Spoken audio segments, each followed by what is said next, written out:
sa bawat isa po sa atin. Pwede po bang ngitian natin yung nasa kanan natin, nasa kaliwa natin? Iparamdam po natin ng pagmamahal mula po sa ating pong mga puso sa umaga po na ito. Glory to God. Salamat po sa Panginoon sa pagkakataon na muli po tayong nakapagpuri at nakapagpasalamat sa Kanya. Sino po sa inyo dito, worship pa lang, punong-puno na? Taas po ang kamay. Worship pa lang, alam mo na tinanggap ng Panginoon ang pagsamba mo kanina pa lang. Can I hear amen on that? Grabe ka, alam mo kung bakit? Kung hindi matindi ang pagmamahal mo sa Panginoon, kanina pa lang nasa SM ka. Amen? Pero sabi mo sa katabi mo, buti na lang, love mo si Lord.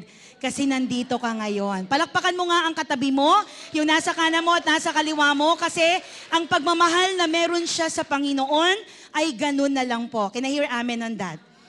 Tayo po ay nasa tema pa rin po ng able to love. Kanina, grabe ang kaba ko dun sa kabila. Biglang namatay yung laptop ko. Grabe talaga. Ang mga intercessor, di nila alam. Siguro nakita nila ako, pero grabe ang Panginoon. Hindi papayag ang Diyos na hindi maipahayag ang kanyang banal na salita sa lugar po na ito. Kung nag-agree ka dyan, papalakpak ang mga kamay na yan para po sa ating Panginoon sa oras po na ito. First Sunday, we talk about through thick and thin. Alam po natin, doon po sa kwento po ng Ruth chapter 1, anumang mangyari, hindi po naghiwalay ang magbiyanan. Amen? Si Naomi and Ruth, magkasama pa rin sa anumang sitwasyon na meron po silang kinaharap. Pangalawang linggo, last Sunday, we talk about searching for love. Sabi natin, maraming mga tao ang naghahanap ng pagmamahal. Well, in fact, akala nila they can find the love that they need sa kapwa-tao. But sometimes, hindi natin namamalayan because we are so focused sa mga taong nakapaligid sa atin, ang totoo pa lang magpupuno ng pagmamahal na kailangan natin none other than our Lord Jesus Christ. Kung ikaw ay nakaranas ng pagmamahal mula sa Panginoon, bakit hindi papalakpak ang mga kamay na yan? Can I hear amen? Glory to God. Recap lang po natin. Si Elimelech, yung kanyang asawang si Naomi at saka yung dalawang anak niya, tumakas sila from Judah, specifically sa lugar ng Bethlehem in Judah, para pumunta ng Moab. No? At sabi nga po doon sa ating pong pinag-usapan last Sunday, no, wala pong mga Hudyo na pinapayagang maglakbay sa lugar ng Moab kasi pwede silang makapag-asawa doon. Na ang sabi ng Panginoon, yun ang iiwasan nila. But to make the long story short, ganon ang nangyari sa pamilya ni Naomi at ni Elimelech. What is the purpose? Bakit po sila nagpunta sa lugar ng Moab? Ang dahilan lang po, nagutom. Sabi mo sa katabi mo, nagutom. When we'll be reading chapter 1 ng Ruth, famine is the main reason bakit umalis sila sa bansa nila. Eh pag ikaw ba naman, sis, bigla na lang kumalamang sikmura ng iyong anak, ang unang iisipin mo, kailangan kong gumawa ng paraan. Amen, amen. Gagawa ng paraan ng magulang. Ano po sabi ng Bible? Pumunta sila sa lugar na hindi pinapayagan ang mga Israelita na maglakbay. Nakita natin yung resulta ng pagsuway po ni Elimelech at ni Naomi. Ang sabi ng Bible, doon sila namatay. Doon namatay si Elimelech, doon namatay yung kanyang dalawang anak. Bakit? That is the result of disobedience to the Lord. Medyo hindi natin binigyan ng highlight yan nung nakaraan, pero yun po ang naging resulta ng kanilang ng kanilang disobedience sa Panginoon. Doon sila namatay. At dito nakita natin na kapag pala ang isang tatay ay namuhay ng malayo sa kalooban ng Panginoon, possible pala na ang kukuha ng disobedience na yon, ang kukuha ng mga consequences na yon, ay yung kanilang magiging mga anak. And that's what happened to Chilion and Mahlon. Ang sabi ng Bible, namatay sila. Can I hear amen on that? Now, the death of Elimelech and the death of two sons, Chilion and Mahlon, ang nagdala kay Naomi at sa kanyang biyanan, ay sa kanyang manugang na babae na si Ruth, na para po sila ay bumalik doon sa lugar na kanilang pinagmulan.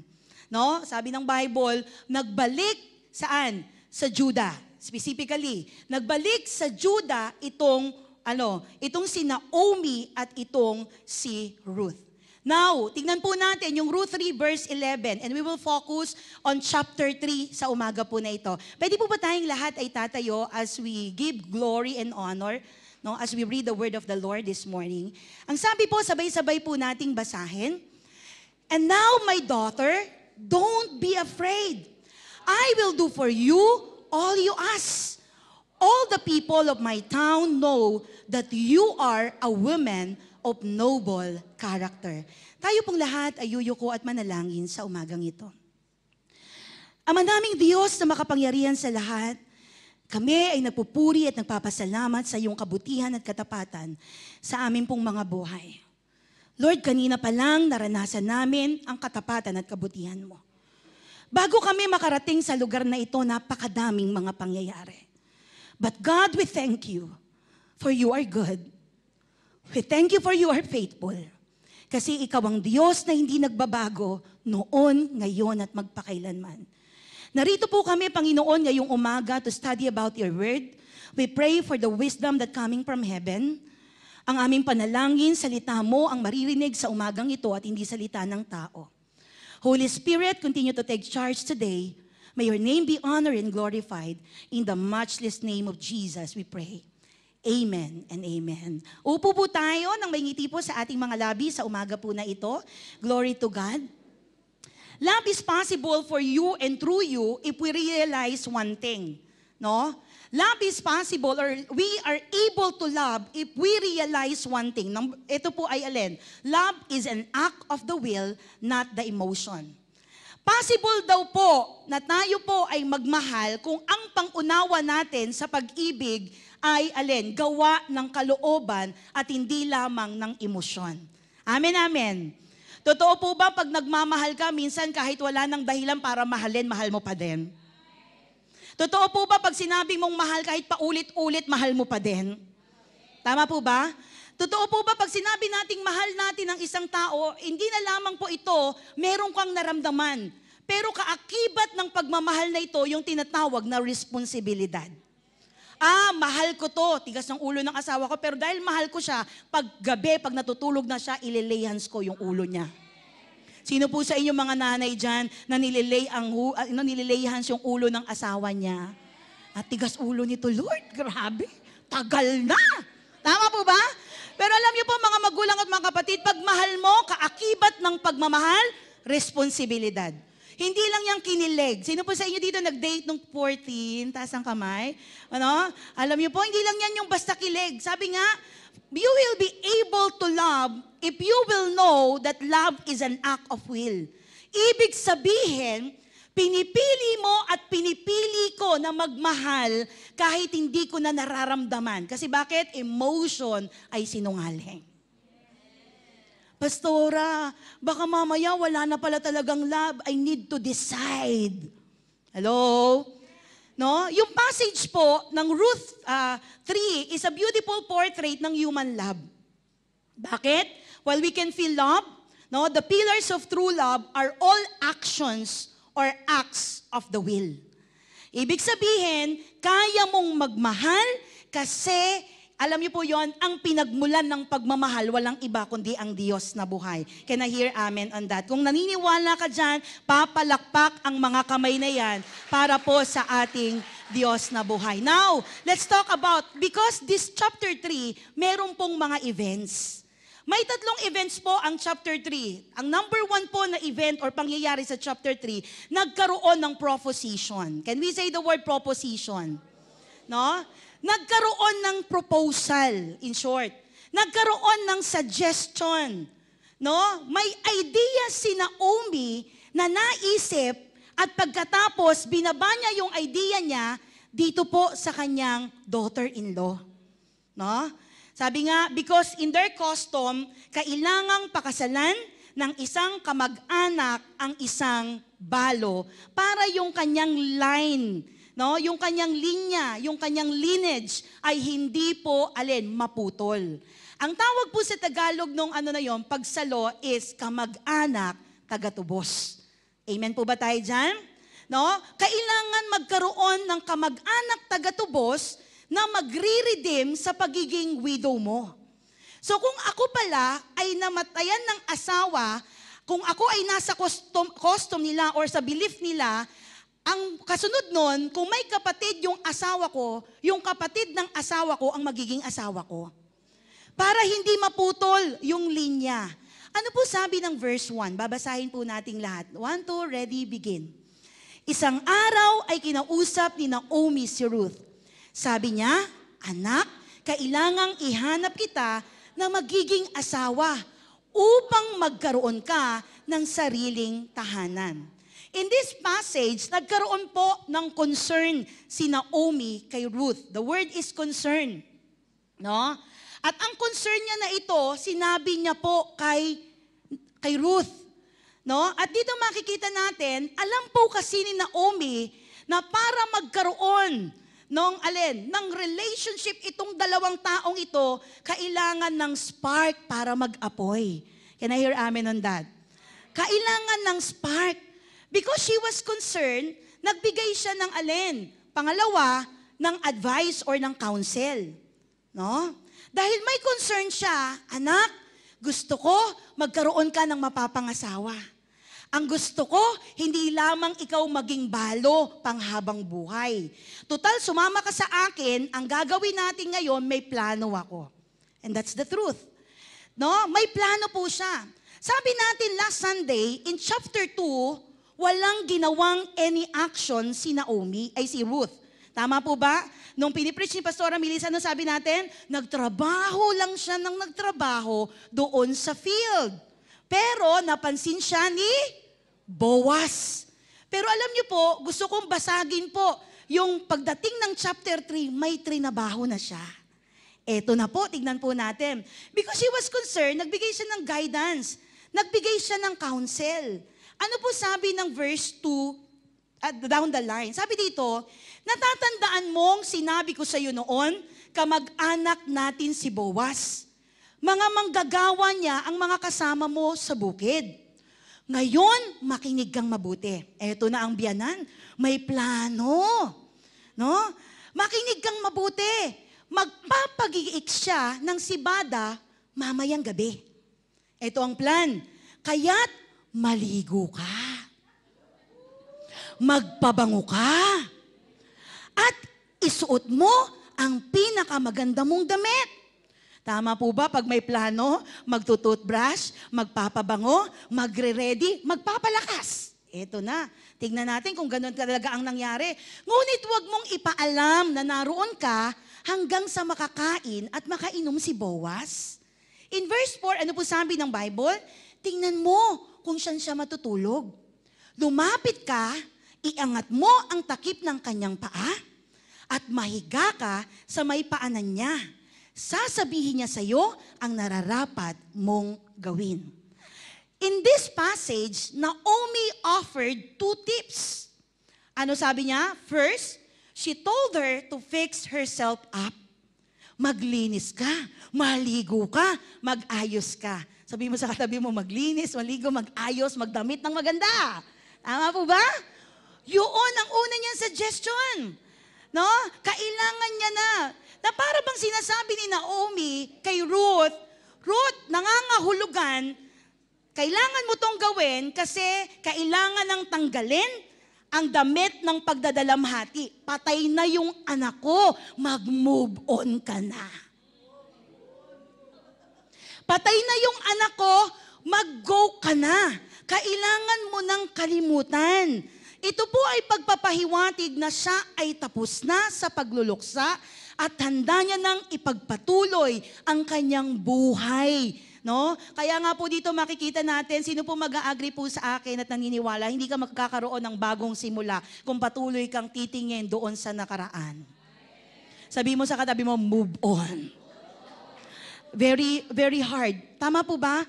Pero alam niyo po, sabi sa kanya, patay na siya, move on na. No, hindi man yun yung literal na sinasabi, yung para ikaw na biyanan at anak mo yung asawa niya, para sabihin mo to, there's something na nilalagay ang Panginoon sa kanya.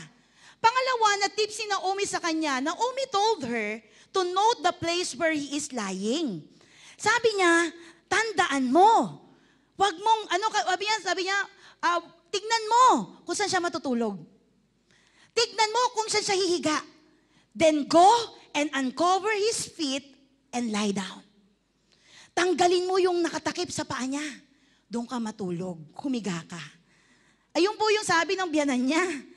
And he will tell you what to do. Sasabihin niya sa'yo yung susunod na gagawin mo. Alam niyo po, dito makikita natin, yes, nagkaroon ng concern yung biyanan. Pangalawa, hindi lang yung concern niya, wala siyang ginawa, may ginawa siya. Sinabi niya yung concern niya. Tapos, binigyan niya ng advice, ng counsel, itong kanyang daughter-in-law. At kung pabalikan po natin yung nakaraan na kwento, nung kinukwento ni Pastora Melissa last Sunday, sabi nga doon, alam niyo po yon, pwede namang hindi na sumama si Ruth kay Naomi. Pero alam niyo po mga magulang at mga kapatid, yun po ay tanda na si Ruth po ay, siya po ay tapat sa Diyos, kaya lumabas yung katapatan niya sa kanyang biyanang babae. Kung hindi po siya faithful kay Lord, hindi po lalabas yung pagiging faithful niya kay Naomi. Well, in fact, the very reason bakit hindi niya iniwan, sabi nga ni Naomi sa kanya in chapter 1, uwi na kayo. Balik na kayo sa mga magulang nyo. Pwede na ulit kayong mag-asawa. No? Pero alam mo, sabi ni Ruth, dahil nakakilala na ako, hindi man niya to binanggit ng literal sa kanyang salita, sapagkat ang kanyang pagkakakilala sa Diyos na buhay ay sa pamamagitan ng kanyang biyanan si Naomi. Kaya ang sabi niya, kung saan ka pupunta, doon ako pupunta. Kung saan ka mamamatay, doon ako mamamatay. Kung sino ang magiging kamag-anak mo, magiging kamag-anak ko. Bakit gano'n na lang yung kanyang pananampalatayang at courage na sabihin po ito sa kanyang biyanang babae? It's simply because she is faithful to God. Siya po ay tapat sa Panginoon.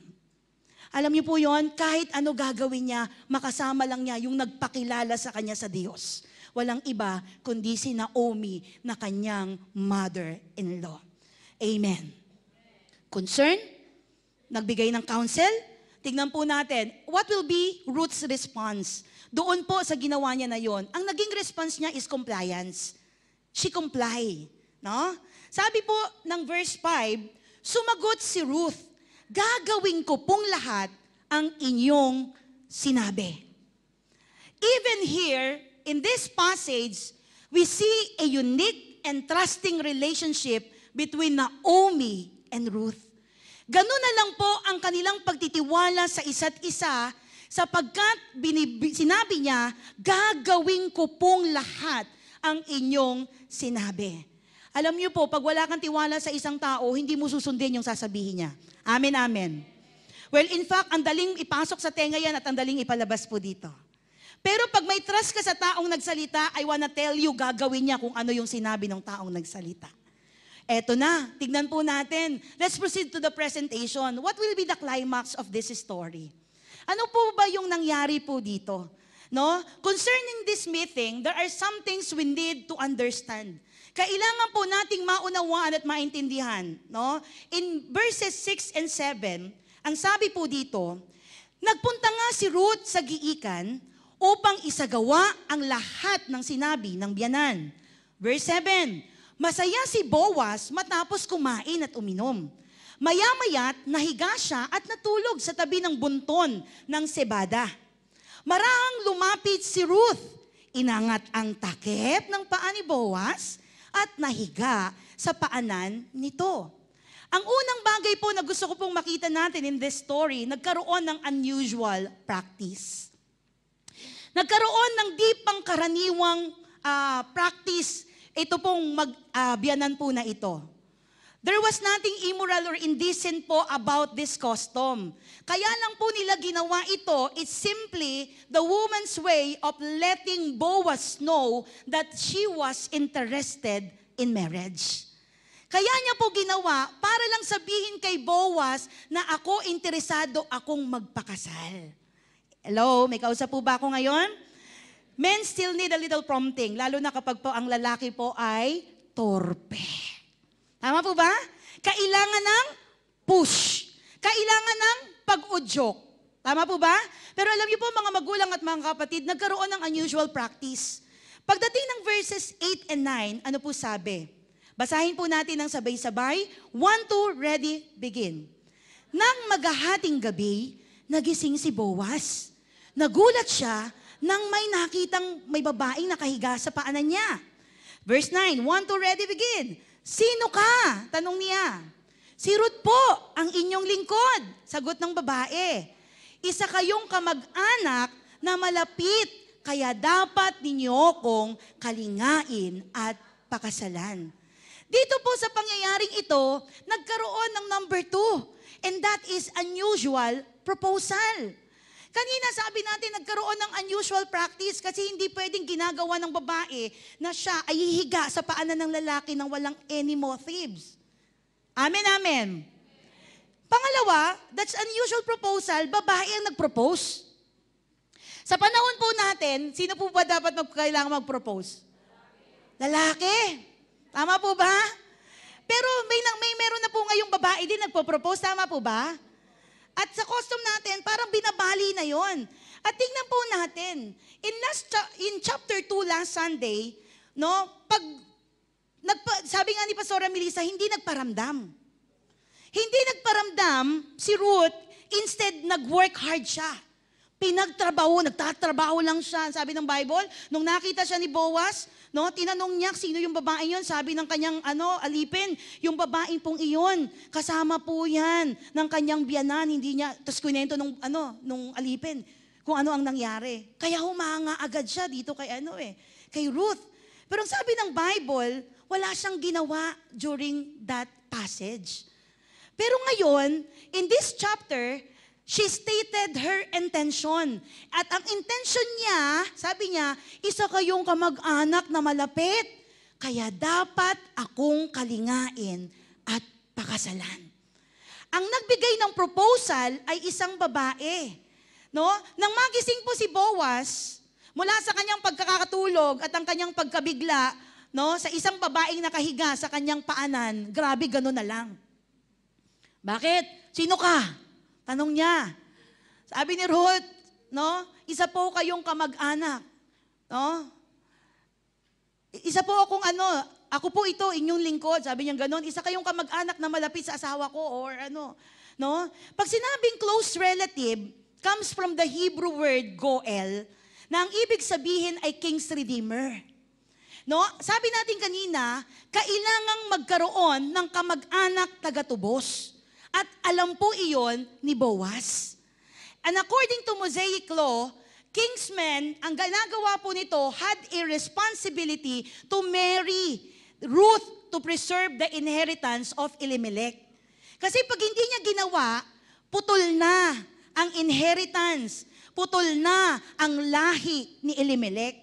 Pero nung narinig po ito ni Boaz, alam niya na may responsibilidad siya. Alam niya na may dapat siyang gawin. Though may right siya na sabihin ito kay Boaz, pero that's unusual kung paano niya dineliver. Tignan po natin, bakit unusual proposal yung ginawa niya? Una, a woman proposed to a man. Is it unusual? Hello, may kausap po ba ako ngayon? Hindi po ba yan pangkaraniwan? Yes. Why is it unusual? A young person proposed to what? An older individual. Yung isang bata, nag-propose sa isang matanda. Sabi ng Bible, matanda na po si Boaz. He was an older man. No? Pagkatapos, number 3, bakit ito unusual? A field laborer proposed to a field owner. Isang manggagawa sa bukid ang nag-propose sa isang may-ari ng bukid. Is it unusual? Yes. Bakit po ito unusual proposal? A foreigner proposed to a citizen. Yung isang babaeng hindi taga doon, magpo-propose ka doon sa, kumbaga dayo ka, tapos magpo-propose ka doon sa doon sa citizen, sa nakatira doon sa bansang iyon. No? Unusual po siya. Can I hear amen? No? Pero tignan po natin in verse 10, sumagot naman si Boaz. Yes, nagkaroon ng unusual proposal, pero ito ang sagot ng lingkod ng Panginoon. Pagpalain ka ni Yahweh. Hindi na sabi nga, higit na kagandahang loob sa aming angkan ang ginawa mong ito, kaysa ginawa mo sa iyong biyanan. Ano po sabi ng Bible? Blines, pinagpala ni Boaz itong si Ruth, sapagkat sabi niya, itong pabor na gagawin mo na ito, higit ito sa pabor na ginawa mo sa iyong mother-in-law, na hindi mo siya iniwan. Ito ang pabor na gagawin mong ito, itong proposal na ginagawa mo ngayon, pabor ito sa lahi ko. Pabor ito sa angkan ko. Pabor ito sa pamilya ko. Kaya nga alam niyo po mga magulang at mga kapatid, dahil sa pangyayaring ito, nagkaroon ng tinatawag na unusual promise. Tingnan po natin yung sumunod na verse. Ng verse 11, nagkaroon ng unusual promise. No? Ano po sabi? Ipanatag mo ang iyong loob, nalalaman ng buong bayan na isa kang mabuting babae. Gagawin kong lahat ang sinabi mo. Hello? Pagkatapos niyang purihin, no, tingnan po natin, kasi meron po dito sa verse na to, makikita po natin sa ilalim, hindi ka naghanap ng isang lalaking bata. In verse 10 po, hindi ka naghanap ng isang lalaking bata pa na maaaring mayaman o mahirap. Sabi niya, pagpalain ka ng Panginoon kasi pwede kang maghanap ng mas bata. Binigyang diin po dito na matanda po talaga siya. At dito makikita po natin, nagbigay siya ng promise in verse 11, gagawin kong lahat ang sinabi mo. It is the second time na mag-meet ang dalawa. Unang pagtatakbo, nasa field. Ano ginagawa? Namumulot ng binhe. Tama po ba? Sumunod na pagtatagbo, nandito sila sa pangyayaring ito, nung nagbigay na ng proposal itong si Naomi. At dito makikita natin mga magulang at mga kapatid, pagkatapos niyang purihin na hindi naganap ng mas bata, ang sabi po ni Boaz kay Ruth, no, not to worry. Huwag kang mag-alala. Ipanatag mo ang iyong loob. No? And sabi nga dito, I will do all that you request, all that you are requested, no? Ipanatag mo ang iyong loob. I am going to redeem you from widowhood.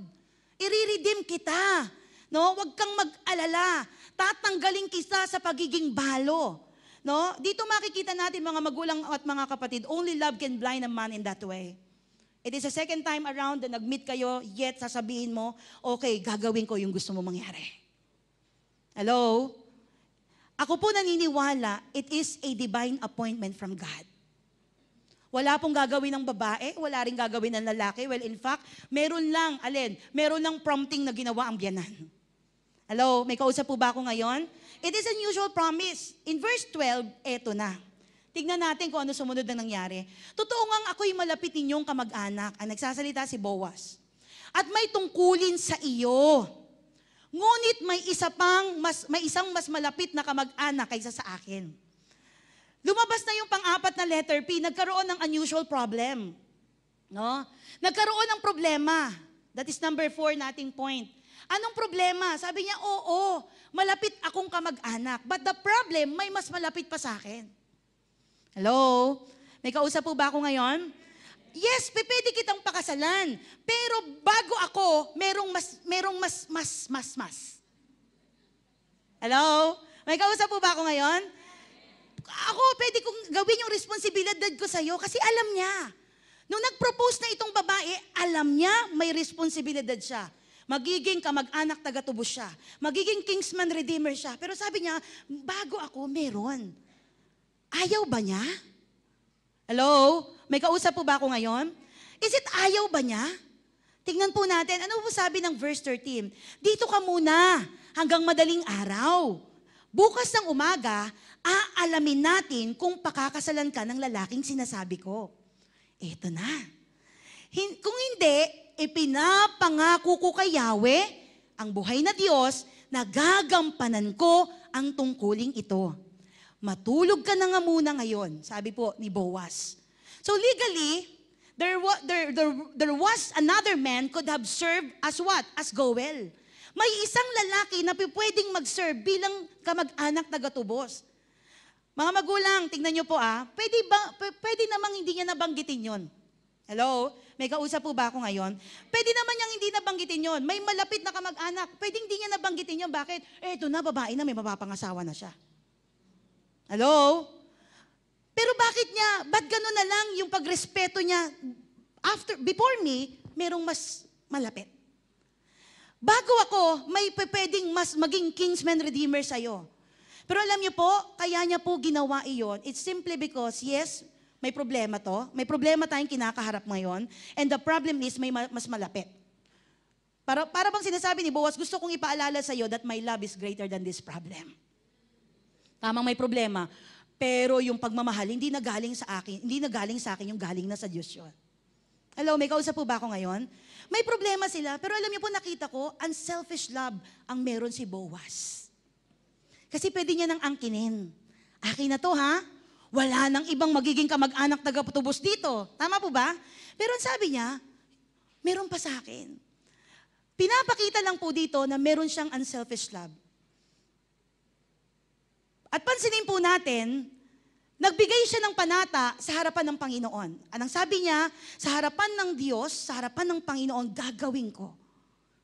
Gagawin ko yung tungkulin ko na iyan. Kung hindi ka niya pakakasalan, ako ang magpapakasal sa iyo. Ipinangangako ko ngayon kay Yahweh, sabi niya, ang buhay na Diyos, nagagampanan ko ang tungkuling ito. Let us define this relationship. Anong relationship meron po sila? What kind of relationship na meron itong dalawang ito? Ako po naniniwala that is a God-given relationship. Wala na pong iba. Kung hindi lang galing sa Panginoon, magtataka ka, sabihin ko po sa inyo, hindi gugustuhin ni Boaz yun. At hindi rin gugustuhin ni Ruth na siya ay magpakasal sa isang matanda for sure. Pero dahil ito ay binigay ng Panginoon, it is a God-given relationship, kailangan nilang tayuan kung ano ang pinagagawa ng Panginoon para i-redeem ang pagiging bahalo ni Ruth at para, para yung lineage po ni Elimelech ay magpatuloy during that time. I am done. Tapos na po ako. Is it a mission accomplished? Yes. It is a mission accomplished. Boaz now does two additional things para i-confirm ang kanyang love and intention to Ruth. No, si Boaz po was a man with a mission. Alam niya, may responsibilidad siya. Alam niyo po, mga magulang at mga kapatid, the Lord is looking for a man and woman with a mission. Dapat alam mo ang iyong responsibilidad bilang anak ng Panginoon. He is looking for somebody na gagampanan yung responsibility na nilagay ng Panginoon sa kanya. Why is it Boaz a man with a mission? Because una, he protected Ruth's reputation. Prinotektahan niya yung reputation ng Ruth. In verse 14, kaya't natulog si Ruth sa may paanan ni Boaz hanggang sa mag-umaga. Ngunit bumangon siya bago sumikat ang araw. Sapagkat sinabi ni Boaz na walang dapat makaalam na nagpunta siya sa giikan. In the Old Testament, during harvest time, maraming mga babaeng patotot. You know what patotot means? Mga babaeng mababa ang lipad. Maraming mga babaeng prostitute ang pumupunta sa giikan para maghanap ng lalaki. Why this man of God protected Ruth? Kasi alam niya, posibleng pagkamalan itong si Ruth na patotot. Posibleng pagkamalan itong lingkod ng Panginoon na babaeng mababa ang lipad. That's why he protected Ruth. Kaya nga sabi niya, walang dapat makaalam na nagpunta ka ngayon dito sa giikan. It's not because may nangyari. It's simply because may mga tao paglabas mo dyan sa lugar na iyan na makakakita sa iyo, though alam naman nila that you are You are a woman of character. Alam nila na ikaw ay babaeng may takot sa Panginoon, wag mo nang iisipin yon, pero para na lang, wala silang masabi, wag ka na lang magsalita. Ginawa po ni Boaz lahat ng makakaya niya, no? Para lang protektahan at alagaan ang pangalan ng babaeng ito. Why? Again, ang Diyos ang nagdala kay Boaz ng Ruth. At ang Diyos ang nagdala ng Ruth kay Boaz. It is a God-given relationship. At dito makikita natin, sa ginawa po ni Boaz, he was a man of honorable. He's an honorable man. Isang marangal na tao siya. Why? Pinotektahan niya yung babae na pumunta sa kanya. Inalagaan niya yung babae na pumunta sa kanya. Pangalawang bagay, why is this man, is a man with a mission? Because he paid a dowry to Naomi. Binayaran niya yung dote kay Naomi. In verse 15 down the line, it says here, nang paalis na si Ruth, sinabi ni Boaz, iladlad mo ang iyong balabal at ito'y nilagyan ni Boaz ng mahigit na kalahating kabang sebada. Ipinasan niya ito kay Ruth at tuluyan ng umuwi. Nang makita siya ng kanyang biyanan, ay tinanong sa kanya nito, kumusta ang lakad mo, anak? At sinabi ni Ruth ang buong pangyayari. Kwento niya kung ano nangyari. Verse 17, binigyan pa niya ako ng sibada, sapagkat hindi raw po ako dapat umuwing walang dala. Dugtong pa niya. In last verse, sinabi ni Naomi, maghintay ka na, anak, hanggang sa malaman mo kung ano ang kalalabasan ng bagay na ito. Hindi titigil si Boaz hanggat hindi niya naaayos ang lahat. Nung nakita po ni Naomi na may bitbit na dowry, may bitbit na sibada, itong si Ruth, pumasok sa kanyang kaisipan, alam ko na. No? Alam ko na kung ano ang intensyon ng lalaking iyon. No? Alam ko na kung ano ang susunod na mangyayari. That's why, ang sabi po ni Naomi kay Ruth, mag-antay ka kasi hindi papayag itong kinsman redeemer na ito na wala siyang gagawin. Maliwanag sa kanya, may gagawin. Mga magulang at mga kapatid, in this story na ating pong pinag-usapan ngayong umagang ito, totoo po maaaring sa buhay natin, there's things na kailangan ng redemption. Maybe the redemption that you need is about financial redemption. Maybe the redemption that we need, it's all about relational redemption. Or maybe alam mo po yun? Redemption na kailangan natin, it's all about what? It's all about physical redemption. It's all about spiritual redemption. But whatever redemption it is, gusto kong ipaalala po sa bawat isa po sa atin that we have one Redeemer and that is our Lord Jesus Christ who redeemed us from all our sins. Kaya ka nagpapatuloy ngayon, it's simply because sa sukdulang biyaya ng Panginoon kung bakit ka nagpapatuloy ngayon. I do not know what redemption ang kailangan mo ngayon. Maybe some of you sinasabi, Pastora, I need redemption pagdating po sa relationship. I do not know. Pero maliwanag po ang sinasabi ng salita ng Panginoon. Nangangailangan ka ng redemption, paalala, you have a what? Redeemer. And that is Lord Jesus Christ. We have the Redeemer. Sa mundong ginagalawan natin ngayon, mundo ng pasama ng pasama. Ang mabuti, patuloy na nagpapakabuti. Ang masama, patuloy na nagpapakasama. But this is a reminder for all of us. Maaaring may kailangang i-redeem sa'yo this morning. But the word of the Lord, pinapaalala, you don't have any redemption. That even your husband is your kinsman redeemer. Walang iba na pwedeng mag-redeem sa'yo, whatever circumstances and situation na meron ka, kundi ang ating Panginoong Hesukristo. He is our Redeemer. He is our God. The question is this, how's your relationship with the Lord? You want to be redeemed in such circumstances, in such obstacles, in such trials? Ang tanong, may relasyon ka ba dong sa kinsman redeemer mo? Maybe all of us, we say, we're Christians since birth. We're Christians simula pagkabata. We're Christians simula ng ipanganak. But how's your walk with the Lord? How do we define our relationship with God ngayon? Pastora, medyo moderate lang. Pastora, andun ako sa talagang mahal na mahal ko ang Lord. Pastora, nandun ako sa talagang ayoko na magmahal. O nandun ako sa sitwasyon ngayon na ayoko nang magpatuloy. Mga magulang at mga kapatid, it is a reminder that Boaz is a representation of our Lord Jesus Christ. Why? He is our Redeemer. He is our God. Ano mang pangyayari sa buhay mo ngayon, sabi ng Panginoon, "Nak, I am going to redeem you." Your health, i-redeem kita. You have a financial decline, sabi ni Lord, i-redeem kita. Alam niyo po, yung ginawa po na pangako ni Boaz kay Ruth, na parang sinasabi sa'yo, ganyan-ganyan yung pangakong ibibigay ko sa'yo. Tayo pong lahat ay tatayo sa umagang ito.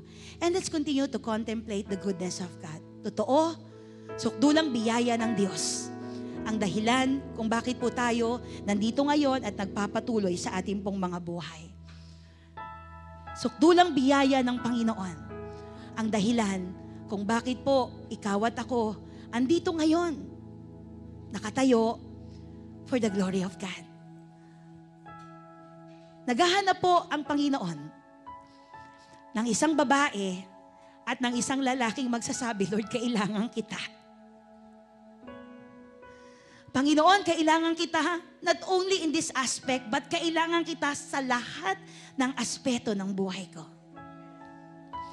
The Lord is looking for somebody na sasabihin sa Panginoon, "Lord, same na pagmamahal na meron ako ngayon, yung pagmamahal nung una kitang nakilala." How's your relationship with God? How's my relationship with my Redeemer? Sa oras na ito, as you close your eyes and bow down your head, let's continue to contemplate to the very word of God. Lord, you are my Redeemer. You are my King. You are my kinsman. I know, Father, that you are going to redeem me in this situation. I know that you are going to redeem me, Panginoon, sa isang bahagi ng buhay kong ito. Kung ikaw yung taong iyon, it's about time to say it to God, "Lord, kailangan kita. I need you, God." Kasi Panginoon, kung bakit ako nananatiling nagpapatuloy at nakatayo, ay dahil lang sa sukdulang biyaya mo. At nais kong sabihin sa iyo, Panginoon, yung biyaya na yan, ang dahilan, Panginoon, kung bakit ako, Panginoon, lumalaban araw-araw. Hinahanap ang kalooban mo sa buhay ko. Kung bakit sa kabila ng lahat, Panginoon, eto pa rin ako ngayon, naglilingkod sa iyo. Yaan ang dahilan. Yaan ang dahilan, Panginoon. Bakit ako nagpapatuloy? As you close your eyes and bow down your head, let's continue to contemplate to the very word of God right now. Ora karabasi karababahay. It is only by your grace, O God. Ora karabasi karababahay.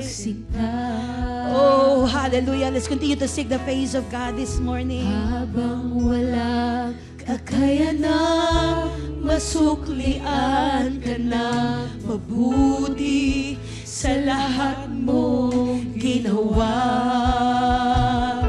Niyakap mo ako sa aking karumihan. Inibig mo ako nang di kayang tumbasan. O Diyos ng katarungan at katwiran na kahit minsa'y di nabahiran ang kabanalan, kawalatian. Salamat sa sukdulang biyaya. Ikaw na nakakaranas ng sukdulang biyaya ng Panginoon. Hallelujah. Just lift up your voices to God this morning. Hallelujah. Declaring ang sukdulang biyaya ng Diyos sa iyong buhay. Higit pa sa buhay ko, salamat sa sukdulang biyaya mo.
sa Panginoon. Gawin mong panalangin itong awit na to sa harapan ng Diyos right now. The Lord is doing something right now. Oh, rakara babababahay. Kalwalhatian, salamat sa sukdulang biyaya. Salamat sa sukdulang biyaya mo, Diyos. Diyos ng pag-ibig na Mas malawak pa kaysa aking mga pagkakasala. Higit pa sa buhay ko, salamat sa sukdulang biyaya mo. Habang inaawit mo yung awit na yan ngayon, the Lord is embracing you right now. Saying to you today, anak, I am going to restore anumang ninakaw ng kaaway sa buhay mo. I am going to redeem you from the sin na pinasukan mo. And today, hallelujah, patuloy mong maranasan ang yakap ng Panginoon, ang restoration ng Lord. He is embracing you right now. He is doing something in your family today. Have faith in the Lord. Believe in God right now. Hallelujah. Sikara babababababababahay. Ora karaba sikara babababababahay. Ora karaba shekara bababababababahay. Ora kara kara kara kara kara kara kara kara babababahay. Ora kara baba sikara bababababahay. Hallelujah. Holy Spirit, take charge. Take charge. Take charge today. Ora kara ba shekara ba. Embrace. Embrace every one of us in this place. Salamat sa sukdulang biyaya mo. Oh, hallelujah.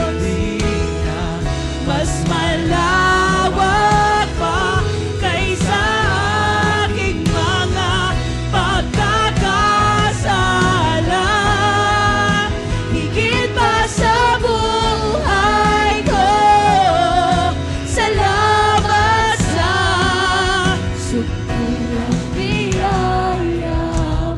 Sa oras na ito, pwede po ba natin kuhanin ang kamay na nasa kanan at nasa kaliwa?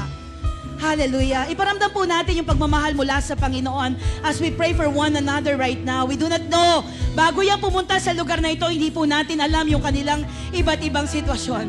But today, pwede mo sabihin, kamay mo lang yung kaya kong hawakan. Kamay mo lang yung kaya kong hawakan, pero kayang hawakan ng Panginoon yung buong buhay mo. Ora karabasi karababahay. Patuloy na yung panalangin na ibibigay mo para dyan sa katabi mo na yan. Magbibigay ng breakthrough sa Kanya.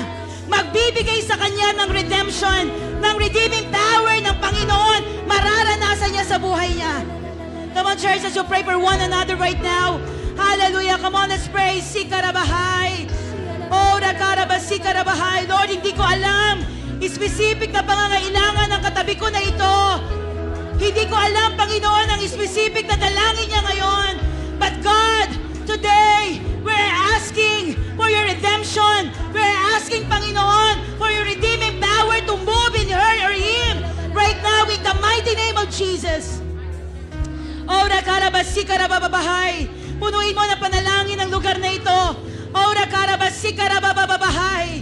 Hallelujah. The Lord is doing something in your situation right now.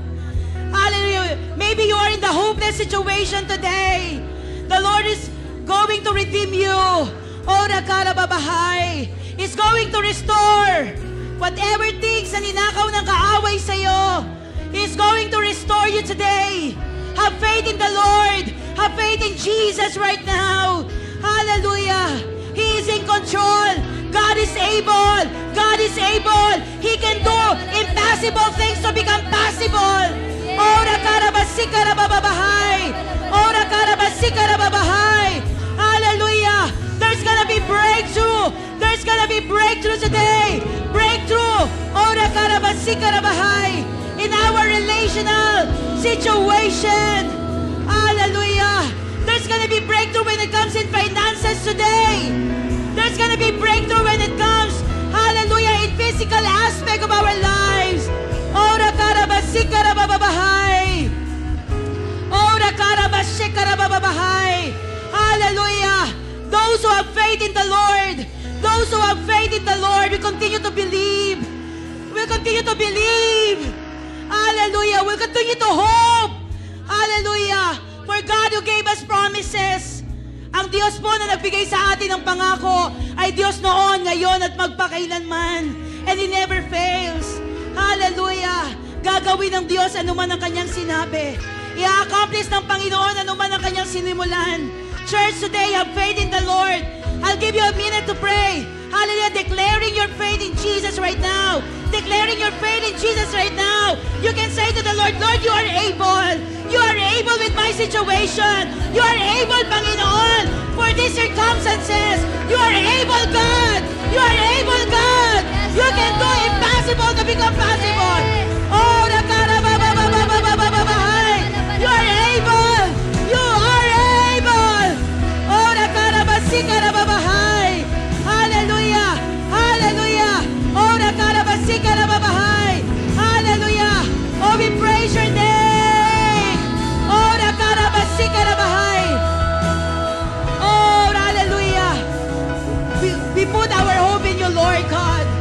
We will put our hope in you, Lord God. Sikarababahay. Oh, Diyos ng Hallelujah. katarungan Oh. at katwiran na kahit minsan di napahiran ang kabanalan kalwalhatian.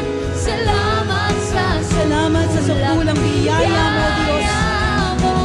Oh, Diyos ng pag-ibig na mas malawak pa kaysa aking mga pagkakasala. Higit pa sa buhay ko, salamat sa Sukdulang biyaya mo.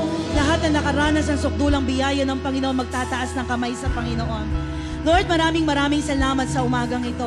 We believe, Lord God, anumang bagay na nilagay namin sa paanan mo, Lord, naniniwala kami kagaya ni Ruth, yung ginawa niya na nahiga sa paanan ni Boaz, naniniwala kami, Panginoon, that there's something happen in our lives. Kasi hindi lang kami higa, Panginoon. Hindi lang ganun ang gagawin namin. Kasama ng paghiga, Lord, ang pananampalataya na merong kang kakayahang kumilos sa aming pong mga buhay.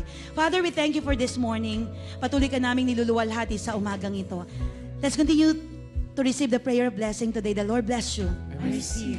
The Lord keep you. I receive. May His face shine upon you. I receive. The Lord bless the work of your hands. I receive. The Lord give you hope, I receive. peace, I receive. love and joy. I In the receive. name of the Father and of the Son and of the Holy Spirit, in the mighty name of Jesus. Let's continue to celebrate the Kung nakaabot po kayo sa dulo ng preaching po na ito, nais po namin kayong pasalamatan na nagmumula sa aming mga puso sa inyo pong pagsuporta at pakikinig ng salita ng Panginoon na handog po sa inyo ng Light Church May Kawayan. Truly indeed, that through this platform po, marami na po tayong naabot sa paanan ng Panginoon for His glory and for His honor. And ngayon pong oras na ito, kung nais nyo pa pong suportahan ang gawain ng Panginoon, you can easily finance and support and give sa ating pong platform sa gawain ng Panginoon. And we can visit po ang ating pong website na matatagpuan po, makikita po natin yan sa ating screen. And that is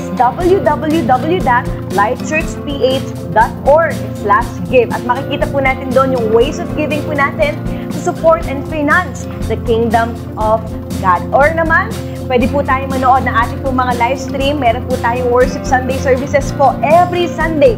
That is 10:30 a.m., 1 p.m. for the youth, 4 p.m., 7 p.m., and 11 p.m. po. Philippine time po yan. Maraming salamat po ulit sa inyong time at sa susunod po na ating mga preachings, patuloy po nating suportahan. Maraming salamat po and shine for Jesus.